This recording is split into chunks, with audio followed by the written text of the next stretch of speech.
Vous écoutez Radio Légumes et compagnie, le balado consacré à la culture et l'entretien des plantes comestibles.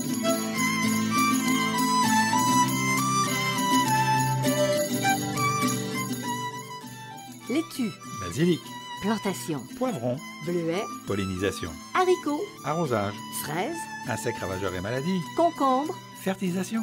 Radio Légumes et compagnie, le balado qui vous dit tout pour cultiver et entretenir simplement les plantes comestibles de façon naturelle.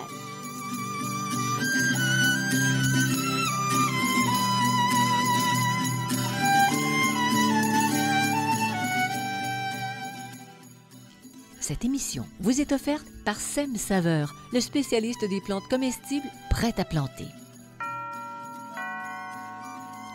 C'est l'heure du jardinage, car qui jardine, dîne! Des plants de légumes savoureux et colorés, de fines herbes qui font voyager, de petits fruits irrésistibles, tout prêt à planter. C'est ce que vous propose Sem Saveur. Consultez la page Facebook et le site web de Sem Saveur pour des astuces de jardinage et des idées de recettes. Salut tout le monde, bienvenue à Radio Légumes et compagnie. Bonjour, Monsieur Bertrand Dumont, comment allez-vous? Bonjour, Monsieur Bertrand. J'adore ça quand tu me dis bonjour, Monsieur Bertrand Dumont. C'est pour comment confondre les gens qui nous écoutent, Alors, qui moi, sont je veux avec dire nous. bonjour, chère Janine. T'es gentil. On parle aujourd'hui de trappe, de chasse. On sort nos bazookas, on sort nos grandes mitaines. Pourquoi? Parce qu'on fait quoi, le Bertrand, aujourd'hui? Mais la collecte manuelle, les pièges et les plans de pièges pour les insectes ravageurs et les maladies. Mais on ne sort pas le bazooka, je te dis tout de suite. Là, c'est justement, on essaie de ne pas sortir le bazooka, qui pour moi est le produit chimique fort et dangereux. Donc, on essaye de trouver des manières alternatives de contrôler, de vivre avec les insectes et les maladies, et un peu aussi les insectes et les maladies, c'est ça. Non, mais parce que ce sont des émissions d'horreur, dans le fond. Non, arrête, non, mais là. ceux qui ont de l'imagination vont voir des Oui, monstres c'est ça, apparaître c'est toi, quasiment dans le qui as jardin. beaucoup d'imagination, effectivement. Alors, Tu le vois menu- tout de suite ça comme un truc d'horreur. Moi, je le vois tout simplement comme un balado de jardinage. Chacun sa vision des choses, Oui. décidément. Alors, Bertrand, quel type de contrôle des parasites on peut faire manuellement et non avec la bazooka? Bon, on peut faire la suppression des maladies puis des insectes dans certains cas et le ramassage des insectes ravageurs. Ça augure bien, ça. Oui, c'est tu le vas fun. beaucoup aimer ça. On va en parler. Tu vas beaucoup aimer OK, alors qu'est-ce qu'on entend par justement suppression? J'aimerais que tu précises ta pensée. ça. Bon, ça consiste à éliminer les feuilles atteintes, les parties atteintes, puis et de les détruire. Pas de les garder, de les détruire. Donc, soit on coupe toute une feuille ou toute une branche, OK? Et puis, si on retranche, on retranche partiellement la branche, mais jusqu'à une partie saine. Donc, on ne va pas couper juste en dessous de la partie abîmée, qui peut être une maladie ou qui peut être, mettons, des pucerons. On va descendre un petit peu plus bas dans la partie saine pour être sûr que cette partie-là n'est pas contaminée. Ça ne sert à rien de couper au milieu de la partie. Là, il faut vraiment enlever une partie saine pour être sûr qu'il n'y a pas eu d'insectes qui sont allés là. C'est pas évident, mais ça peut arriver. Par Une mesure de maladie, précaution, on fait ça. Alors, qu'est-ce qu'on fait une fois que les parties sont coupées? Alors, compostage à chaud, j'insiste sur à chaud. Pourquoi? Parce que à chaud, les œufs vont être détruits, les spores vont être détruits. Donc, on parle de 60 degrés et plus dans le compost, OK? Donc, tout le monde ne fait pas ça. Tout le monde ne fait pas à ça. La chaud. plupart Non. des temps, on fait pas ça. Vous irez écouter le balado sur le compostage. Là, on en parle. On met ça dans les résidus verts de la municipalité qui, eux, vont avoir un compostage à chaud. Dans un compostage à froid, c'est possible, ça dépend du type de maladie ou type d'insecte, mais disons que ce n'est pas la situation idéale. Bon, alors nos composteurs de cours, les composteurs qu'on distribue dans les municipalités, C'est pas vraiment... tu ne mets pas ça là-dedans. Non, c'est Quand ça. c'est contaminé, quand une plante est contaminée ou infectée d'insectes. C'est ça. Bertrand, maintenant, ramassage à la main des insectes ravageurs. Oui, Quels insectes? Fais-nous peur, là. Bon, les charançons, les chenilles, les chrysomèles, les cochenilles, les dorifores, les hannetons communs, les pucerons, les scarabées japonais, les vers blancs et les vers gris. Donc, on peut le faire comme il faut à la main. OK, tu vas beaucoup aimer Avec ça. un gant de dentelle? On va en reparler. Hmm. Il faut avoir bien identifié le problème. Donc, pardon, il faut savoir à quoi on a affaire. Attendez, je vais boire un petit verre d'eau parce que là, À ta santé. On arrose bien nos plantes, n'est-ce pas? on arrosons notre gorge. Et donc, c'est une technique qui n'a aucun impact négatif sur l'environnement. aucun. Donc, en général, on détruit l'insecte en lui-même qu'on récolte. On peut aussi détruire les larves et les œufs, mais ils sont difficiles à identifier, donc c'est pas toujours évident de le faire. Donc, quand on voit les insectes, là, on les récolte, notamment les hannetons, les scarabées japonais, c'est facile, les vers blancs, les vers gris, c'est facile. Il y a un petit te qui change tout. On va te les ramasser. On va te les ramasser. On va te les ramasser. Bon. Okay. Alors, comment tu t'y prends pour ramasser manuellement les insectes ravageurs? Ben, on les fait tomber dans un contenant. On peut les faire à la main. Pour les plus sensibles, on peut porter des gants de caoutchouc. Il y en a qui ne portent pas du tout de gants de caoutchouc. Je sais, toi. Moi. Ou à l'aide d'un bâton, ou encore en coupant une partie des tiges et des feuilles. Mais il faut faire attention. Quand on fait ça, souvent, les insectes qui sont volants, ils vont partir à voler. Criocères, si vous coupez un bout de tige, ils vont voler. Donc, vous ne les aurez pas. Donc, c'est vraiment avec des gants de caoutchouc, des bâtons. Et souvent, ce qui arrive dans ce temps-là, c'est quand ils sont petits, vous les écrasez déjà. Donc, ils sont déjà pas mal morts. On détruit les insectes ou les parties affectées en les écrasant ou en les noyant dans l'eau savonneuse. Okay? Savonneuse, quel savon tu utilises pour ça? N'importe quel savon. Quelle est l'utilité de leur faire une saucette au savon? Au savon, c'est que ils n'aiment pas le savon en général, ça va les faire mourir plus vite. Là.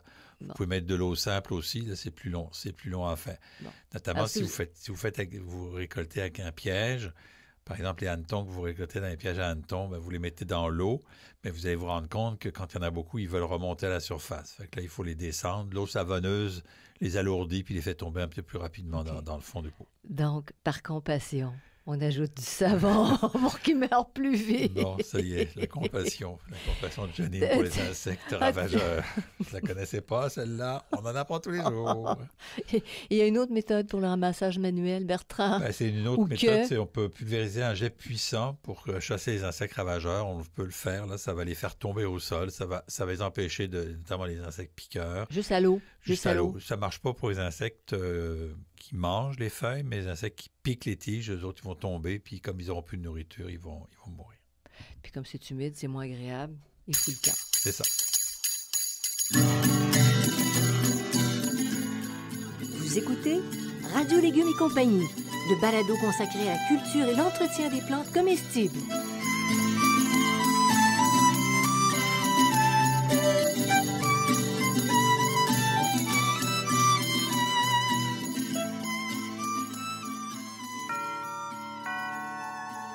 Qui jardine, dîne. L'heure est au jardinage et au prêt à planter. C'est ce que vous propose Sem Saveur, une gamme de plantes cultivées pour vous par un producteur de plus de 35 ans d'expérience. Obtenez des récoltes savoureuses avec 132 variétés de légumes, dont 16 patrimoniales, 71 variétés de fines herbes, 14 de petits fruits et 12 de fleurs comestibles. Proposés en différents formats, les prêts à planter de Sem Saveur sont vendus dans toutes les bonnes jardineries du Québec.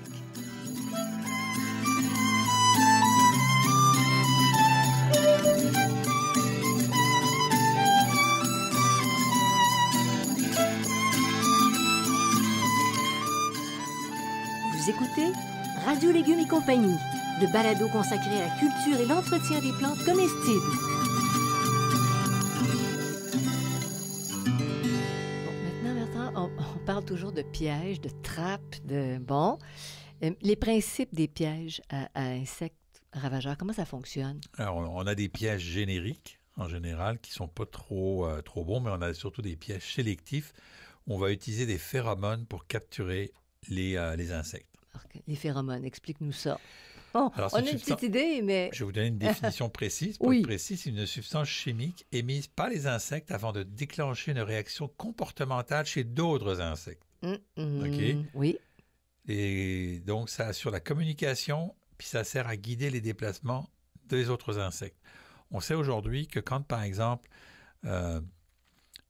les plantes même ont des marqueurs. Quand elles voient arriver des insectes ravageurs, elles émettent des phéromones qui vont indiquer aux autres plantes qu'elles vont se faire attaquer puis de se préparer contre les attaques. Okay? Donc, OK. Et c'est un peu la même chose avec les phéromones sexuels avec les phéromones des insectes. Ils préviennent qu'il y a de la bouffe ici, on peut y aller. Okay? Donc, ils vont se donner.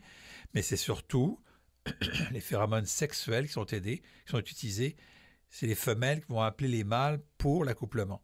OK. OK, ils vont De dire, cette façon-là. Je suis ici, viens Oui. t'accoupler. C'est ça. Alors, on lance un petit nuage de phéromones. OK, là, c'est les femelles qui courent après, qui appellent les mâles. OK, Ah, OK, c'est l'inverse. c'est l'inverse. OK, c'est les femelles qui appellent les mâles en disant, moi, je veux m'accoupler. Alors, coucou mâle. Coucou Coucou mâle. mâle. On Je y vais va à coup m'accoupler. de phéromones. D'accord. Maintenant, on utilise... comment on utilise les pièges, là? Mais donc, on va utiliser donc, ces phéromones sexuels femelles pour attirer les mâles.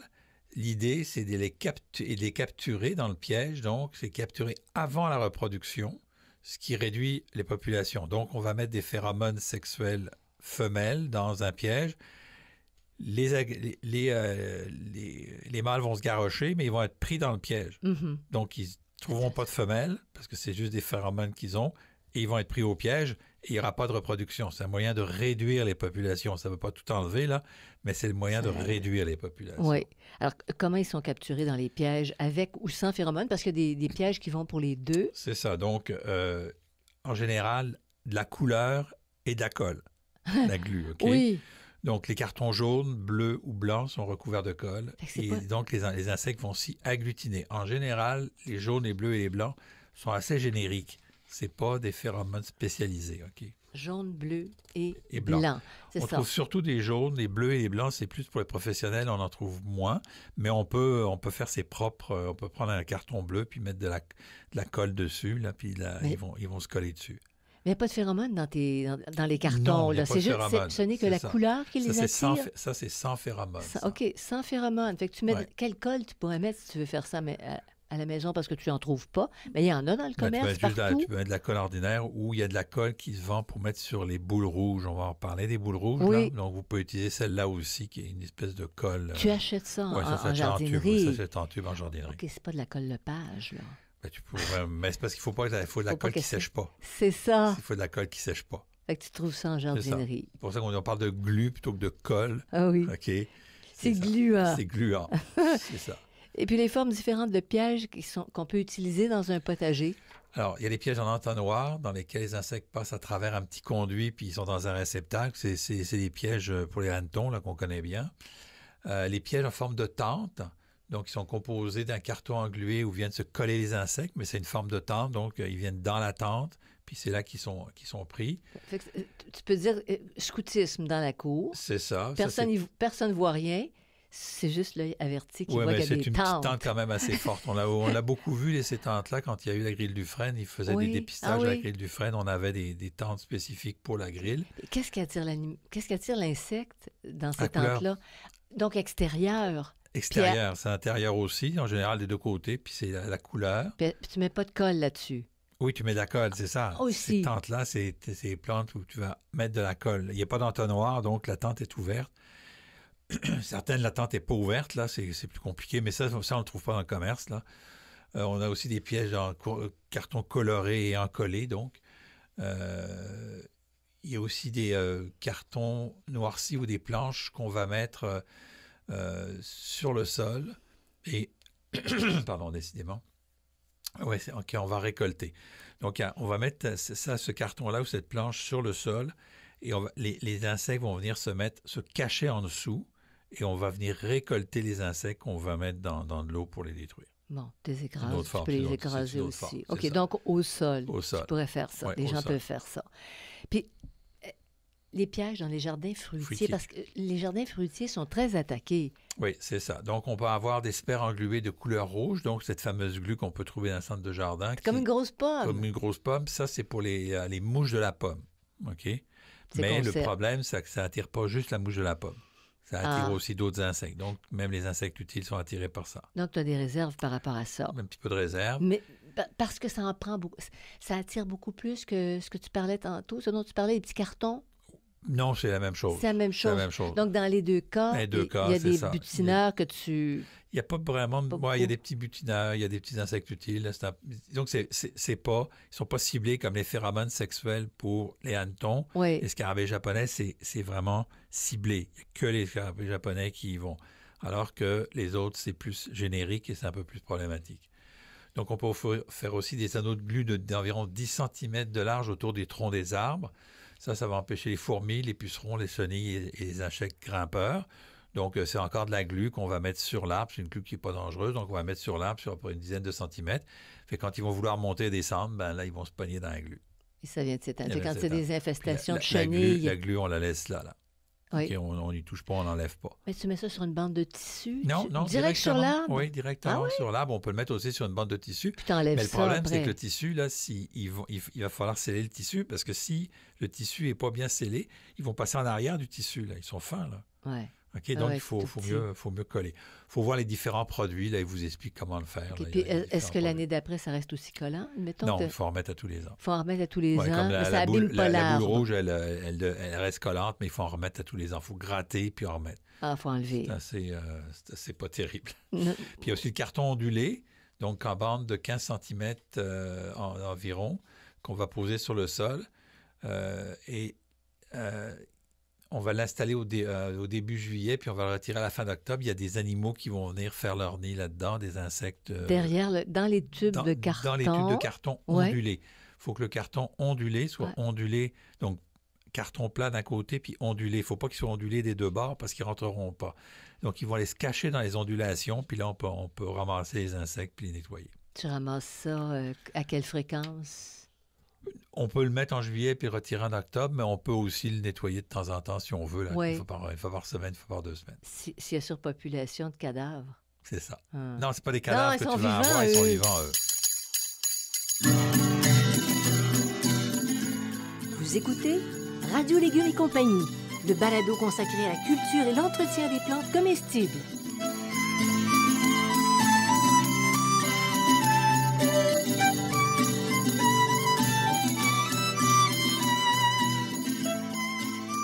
Vous êtes à la recherche de réponses sur la manière de cultiver votre potager, vos légumes et vos fines herbes? Je vous propose le Jardin potager, questions de jardinier, réponses d'un horticulteur. Dans ce livre, je réponds à plus de 1400 questions. Elles abordent aussi bien l'aménagement du potager, l'entretien du sol et des plantes que la récolte. Je réponds aussi aux questions concernant 30 légumes et plus de 20 fines herbes. Le Jardin potager, questions de jardinier, réponses d'un horticulteur, un produit 100% québécois, est en vente dans les librairies du Québec.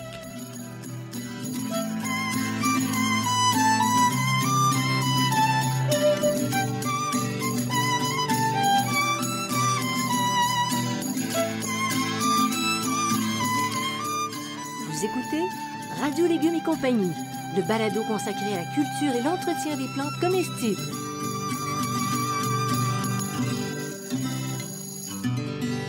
Bertrand, on conçoit, tout le monde qui nous écoute, puis tout ça, qu'il y a des limites à l'utilisation des pièges. On a déjà un petit peu parlé. Donc, c'est les pièges qui sont non sélectifs. Ils attrapent indistinctement les ravageurs et les insectes utiles. Donc, il faut faire un petit peu attention. L'autre chose, les pièges doivent être placés loin des lieux d'infestation. Donc, si vous avez des scarabées japonais dans vos haricots, si vous mettez le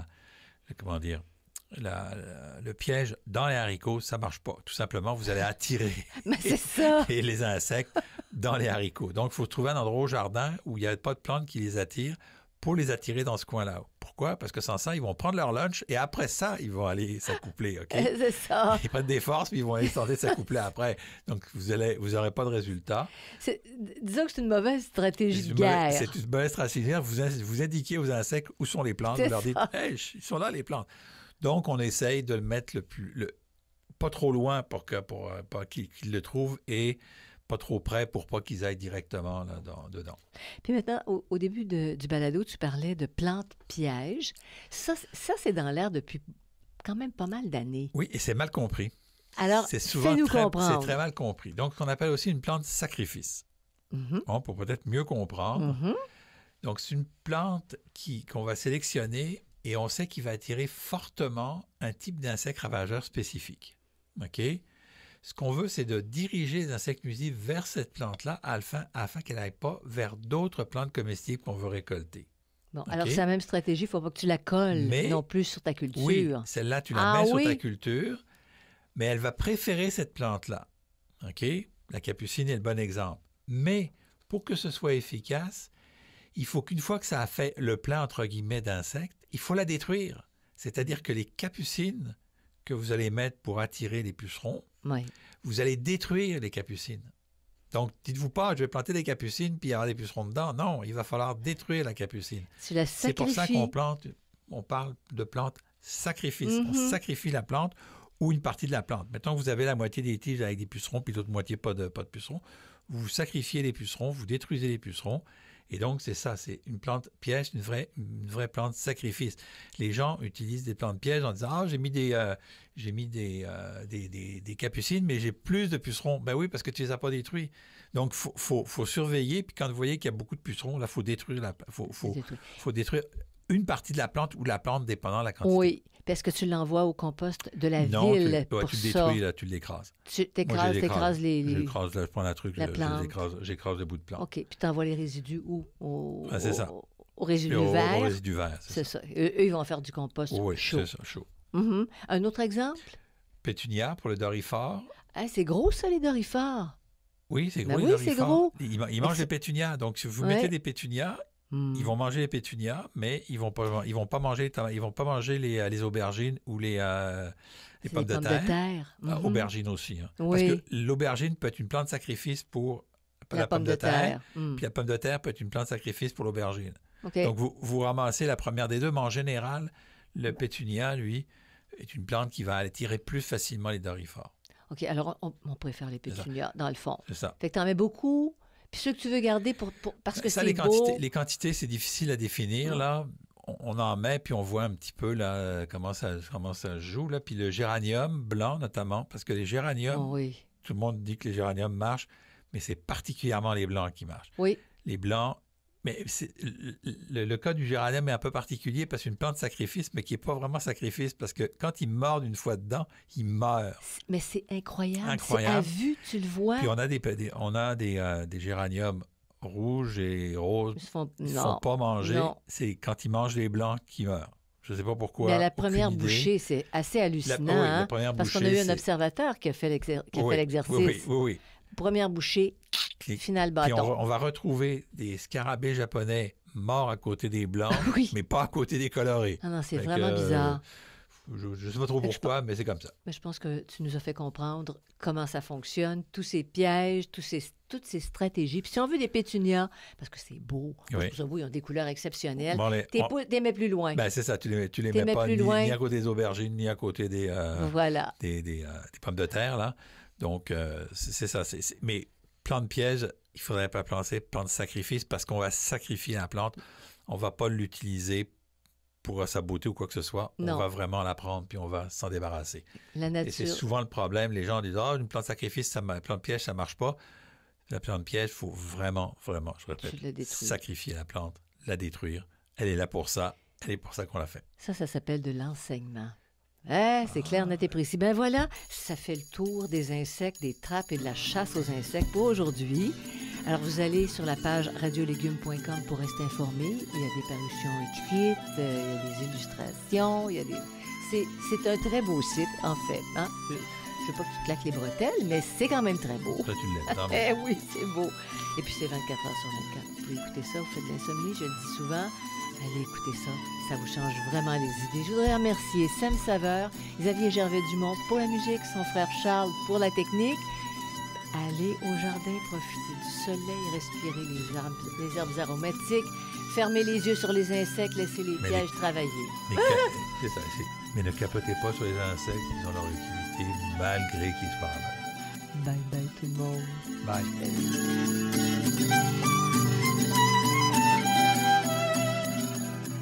Vous écoutez Radio Légumes et compagnie, le balado consacré à la culture et l'entretien des plantes comestibles.